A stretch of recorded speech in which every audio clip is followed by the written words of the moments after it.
یەکێتی لە هەڵبژاردننی پەرلەمانی عێراق لەبەرەی ئێراندایە دوای ئەوەی حیزبە کوردیەکانی هەرێمی کوردستان نەیانتوانی لە ژێر چەتری یەک هاوپەیمانێتی بۆ هەڵبژاردننی پەرلەمانی عێراق کۆ ببنەوە. سەرنجامێکێتی و پارتی هەر یەکە و بەجیا ڕێی هاوپەیمانێتی خۆی گرتە بەر و یەکێتی بە ئاراستەی حیزبە شیعەکانی نزیک لە ئێران و پارتیش بە ئاراستەی ڕەوتی سەدر هەنگاوینە، واتە هەر یەکەیان گوریسەکە بۆ سەرێک ڕادەکێشێت. ئەمە دەربڕین و دەستەواژەی ڕۆژنامەی عەرەبی چاپی لەندەنە لەسەر چۆنێتی بەشداری پارتی وێکێتی لە هەڵبژاردننی داهاتوودا. هەڵبژاردننی داهاتووی عێراق بە تەواوکاری پلانی حکومڕانی ئێران ناو دەبرێت و چاودێران پێیان وایە ئێران لە ئێستادا سەرقاڵی داڕشتنی نەخشەی حکومڕانی عێراقە بۆ 4 ساڵی داهاتوو بە جۆرێک کە هیچ ڕووداوێک لە دەرەوەی خواستی خۆی ڕوونەدات. بۆ ئەمەش ئێران پێویستی بە یەکخستنی هەموو ئەو هێزانەیە کە لەسەر ئەو ئەژمار دەکرێن و لە ژێر هەیمەنەی سیاسی ئەودا کار دەکەن. ئێران هەوڵی جدیەدات بۆ دروستکردنی هاوپەیمانێتی و چەتری کۆکەرەوەی هێزە نزیکەکان لە خۆی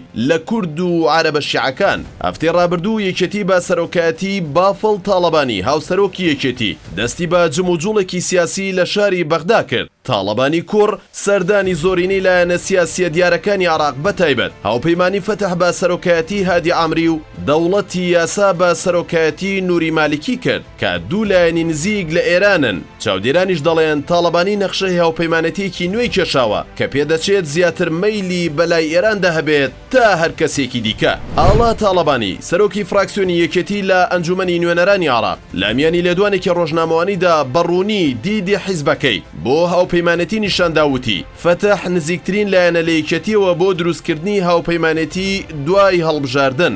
ڕۆژنامەکە لە زاری سەرچاوەیەکی سیاسیەوە ئەوە یاشکرا کردووە جوڵە سیاسیەکەی یەکێتی بۆ ڕوبەڕووبوونەوەی جوڵە سیاسیەکەی پارتیە کە ئەوەی دووەمیان بە ئاراستەی سەدر و مستەفا کازمیە. هاوکادێکێتی وەک هاوبەشێکی استراتیژی ئێران ناچارە لە فەتح نزیک بێتەوە. هەوڵەکان بۆ دروستکردنی هاوپەیمانەتی لەگەڵ لایەنە شیعەکان لەلایەن پارتی وێکێتیەوە لە کاتێکدایە هیچ کامیان نەیانتوانیوە هەنگاوی لێک نزیکبوونەوە لە نێوخۆدا بنێن. وێڕای خواستی شەقام و داوای چاودێران بۆ یەکڕیزی و یەکگوتاری هێزە کوردیەکان و بانگەشەی خۆیان بۆ یەکڕیزی و پێکەوە کارکردن. نووری مالیکی سەرۆکی حیزبی داوا لە پاش کۆبوونەوەی لەگەڵ بافڵ تاڵەبانی وتی هاوپەیمانێتیەکی مێژوویمان لەگەڵ یەکێتی هەر لە سەردەمی مام جەلالەوە هەیە. ئێستا و بۆ دوای هەڵبژاردنیش گەشببینین بەو پێ بێت لایەنە شیعەکانی نزیک لە ئێران یەکلا بوونەتەوە لەوەی یەکێتی بۆ دوای هەڵبژاردن هاوپەیمانیانە و بەپێی ئەو زانیاریانەی لای شار پرێسە ئێران ڕۆڵی هەبووە لە نزیککردنەوەی یەکێتی و هێزە شیعەکانی نزیک لە خۆی.